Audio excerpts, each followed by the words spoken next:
అనేది నేను చెప్పదలుచుకోలేదు. అది ఎవరి ఇష్టం వాళ్ళే, ఎందుకంటే నమ్మకాలు వాళ్ళే. ఒక్కసారి వనంద్ రెడ్డి గారితో మాట్లాడదాం. వనంద్ రెడ్డి గారు చెప్పండి. సరే, మిగిలిన పొలిటికల్ అంశాలన్నీ పక్కన పెడదాం. యాజ్ ఏ పార్టీ లీడర్గా అసలు మీకు ఎంతవరకు నమ్మకం వచ్చింది ఈరోజు కేసీఆర్ బయటకు వచ్చి మాట్లాడిన తర్వాత మళ్ళీ బీఆర్ఎస్ పుంజుకుంటుంది, తెలంగాణలో మళ్ళీ బీఆర్ఎస్ అధికారంలోకి రాబోతోంది అనేటువంటి నమ్మకం మీకైనా కలిగిందా? ఒకవేళ కలిగితే ఏమాత్రం కలిగింది? 100% కలిగిందండి. దానికి కారణం కూడా చెప్తాను. ప్రస్తుతానికి నేను గత 24 సంవత్సరాల నుంచి నేను 2002లో జాయిన్ అయ్యాను పార్టీలో. అప్పటి నుంచి పోరాడిన వ్యక్తిని సొంతంగా.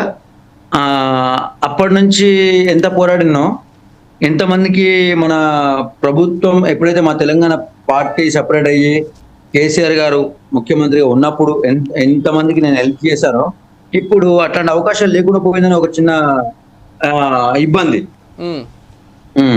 ఒక విషయం ఇక్కడ వనంద్ రెడ్డి గారు, మీరు జాయిన్ అయినప్పుడు నాకు తెలిసి బీఆర్ఎస్ పార్టీ 2001లో స్థాపించడం జరిగింది, మీరు 2002లో జాయిన్ అయ్యని చెప్తున్నారు. అంటే మొదటి రోజు నుంచి కూడా పార్టీలో ఉన్నారు ఆల్మోస్ట్. ఆ రోజు ఉద్యమ పార్టీ అవునన్నా కాదన్నా, ఎందుకంటే తెలంగాణ సాధించుకోవాలనేటువంటి ఒక ఉద్దేశంతో ఏర్పడినటువంటి పార్టీగా టీఆర్ఎస్ అభివర్ణిస్తారు. పేరులోనే తెలంగాణ రాష్ట్ర సమితి ఉంది. సరే, ఆ తర్వాత రాజకీయ పరిణామాలు మారుతూ వచ్చాయి. టీఆర్ఎస్ బీఆర్ఎస్ అయ్యింది, ఎందుకంటే జాతీయ స్థాయిలో రాజకీయాలు నెరపాలనేటువంటి ఉద్దేశంతో కేసీఆర్ గారు పేరు మార్చారు. ఈరోజు పార్టీ కేవలం పొలిటికల్ పార్టీ మాత్రమే, ఎందుకంటే రాజకీయ ఉద్దేశాలు మాత్రమే ఉన్నాయి. ముఖ్యమంత్రి కావాలనో లేకపోతే అధికారంలోకి రావాలనేటువంటి ఉద్దేశాలు మాత్రమే ఉన్నాయి. సరే, ఆ పార్టీ పెట్టినటువంటి ఉద్దేశం కూడా తీరిపోయింది. సరే, కాంగ్రెస్ ఇచ్చా అంటోంది, మీరు తెచ్చుకున్నామని చెప్తున్నారు. వాట్ ఎవర్, తెలంగాణ అయితే సాధించుకోగలిగారు తెలంగాణ ప్రజలు. ఒక్క విషయం ఆగండి. పార్టీ పరంగా పదవి కోసమే చూసుకునే వ్యక్తులం మేము కాదు. మా పార్టీ అధిష్టానం నుంచి కింద స్థాయి కార్యకర్త వరకు ఏ ఒక్కరు కూడా మాకు ఈ స్థాయి, ఈ సంస్థ లేకపోతే ఈ పదవి కావాలని ఆశించే వ్యక్తులు ఎవరు లేరు. మేము అందరం ప్రజల కోసమే పనిచేసే వ్యక్తులం. మా అధిష్టానం ఎట్లా చెప్తే మేము అట్లా చేసే, అంటే దాంట్లో ముఖ్య కారణం చెప్తాను. పేదలకు ఏదైనా సరే న్యాయం జరగాలి. ఫస్ట్ పేద వ్యక్తికి ఏదైనా సరే న్యాయం జరగాలి. న్యాయం జరగలేదనే మిమ్మల్ని అధికారం దించేశారు కదా. ముందడుగు వేసే ప్రక్రియ ఉంది అంటే దాంట్లో తెరాస పార్టీ, తెలంగాణ రాష్ట్ర సమితి, భారత రాష్ట్ర సమితి పార్టీ ముందడుగు ఫస్ట్ ఉంటుంది మాది. అంటే అది కాదు వనంద్ రెడ్డి గారు, న్యాయం జరగలేదు కాబట్టే తెలంగాణ ప్రజలు బీఆర్ఎస్ ను దించేసి కాంగ్రెస్ ను అధికారంలోకి తీసుకొచ్చారనేది. దానికి సమాధానం చెప్తాను. ఒక విషయం దానికి సమాధానం చెప్తాను వినండి. ప్రతి 60 ఏళ్ల పాలనలో ఏదో ఒకసారి ఓడిపోయామనే ఆలోచన వచ్చిందని చెప్పి ఏదో మేము గెలిచామనే ఆలోచన వాళ్ళు ఉండొచ్చు, కాంగ్రెస్ పార్టీ వాళ్ళు.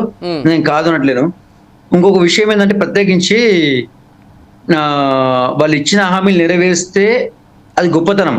ఇయ్యని హామీలకు మేం చేసిన దానికే దాన్నే ప్రక్రియ ఏదో చేంజ్ చేసి వాళ్ళ పోస్టర్లు వేసుకొని ఇప్పుడు రేవంత్ రెడ్డి కానీ లేకపోతే ఇతర నాయకులు, ఇతర మంత్రివర్యులు కానీ దానికి ముందడుగు వేయడం అనేది కరెక్ట్ కాదు. ఎందుకంటే ప్రస్తుతము గతంలో గిట ఒక చిన్న విషయం నాకు వచ్చిన ఆలోచన ప్రకారం మీకు చెప్తున్నాను. ఆర్టీసీ గతంలో నుంచి లాస్ట్ లో ఉంది, అందరు తెలిసిన విషయమే. ఈ రోజు నలుగురు ఈరోజు డిబేట్ లో మాట్లాడమని కాదు, ఇంకో 4 రోజులు ఇంకో వ్యక్తి డిబేట్ లో మాట్లాడానికి వచ్చినా సరే ఆర్టీసీ గతంలో నుంచి లాస్ట్ లో ఉంది. ఈ రోజు ఫ్రీ బస్ అనేది పెట్టడం అనేది కరెక్ట్ కాదు. అట్లా ఇప్పుడు మహాలక్ష్మి సార్ ఒక్క నిమిషం, మహాలక్ష్మి అనే స్కీమ్ పెట్టారు 2500. ఏ ఒక్క కుటుంబానికి చెందిన సార్ ఇప్పుడు విషయం వనంద్ రెడ్డి గారు ఇంకో 5 ఏళ్ళనే మేడం సార్ ఒక విషయం, ఇంకో 5 ఏళ్ళనే స్టార్ట్ కాదు. ఇది ఇంకో 5 ఏళ్ళనే స్టార్ట్ కాదు. కాంగ్రెస్ ప్రభుత్వం కాని పనులని చెప్పి జనాలను నమ్మబరిచి ఏదో లోపరుచుకొని మరి ఓట్లు వేయించుకునే వ్యవస్థ తప్పితే ఇంకో లేనే లేదు. ఒకటి అంటే ఇక్కడ వనంద్ రెడ్డి గారు కూలిపోయే సమస్య కాంగ్రెస్ పార్టీ. కానీ మీ పార్టీ ఎమ్మెల్యేలు 10 మంది వెళ్ళి ఈ రోజు కాంగ్రెస్ లో చేరినటువంటి పరిస్థితి కదా, మరింత బలహీనపడుతుంది పార్టీ. ఎక్కడ బలపడుతోంది? భయభ్రాంతులకు గురి చేసిన కాంగ్రెస్ పార్టీ మంత్రివర్యులు అందుకోసం వెళ్లాల్సిన పరిస్థితి వచ్చిందని చెప్పి నా అవగాహన. అంతే. దానికి ఎంతవరకు కరెక్ట్ అని నేనైతే స్పెసిఫిక్ గా మెన్షన్ చేస్తలేను. ఎవరెవరు టార్చర్ చేసారు, దేనికోసం పిలిపించుకోరు అనేది నేను పూర్తిగా అవగాహన. సరే, ఈ విషయాన్ని పక్కన పెడితే వనంద్ రెడ్డి గారు ఒక స్ట్రైట్ క్వశ్చన్ అండి. మాజీ ముఖ్యమంత్రి వర్యులు, ప్రధాన ప్రతిపక్ష నేతగా ఉన్నటువంటి కేసీఆర్ గారు ఎప్పుడో సంవత్సరానికి ఒక్కసారో 6 నెలలకు ఒక్కసారో వచ్చి బయటకు వచ్చి ప్రజల తరపున మాట్లాడడాన్ని ఏ విధంగా అర్థం చేసుకోవాలి? అసలు నిత్యం ప్రజల్లో ఉండాల్సినటువంటి బాధ్యత ముఖ్యమంత్రి కంటే ఎక్కువగా ప్రతిపక్ష నాయకులకు ఉంటుంది. ఎందుకంటే ప్రభుత్వం దగ్గరికి తీసుకెళ్లాల్సినటువంటి బాధ్యత ఎక్కువగా ఉండేది ప్రతిపక్ష నాయకుడికే.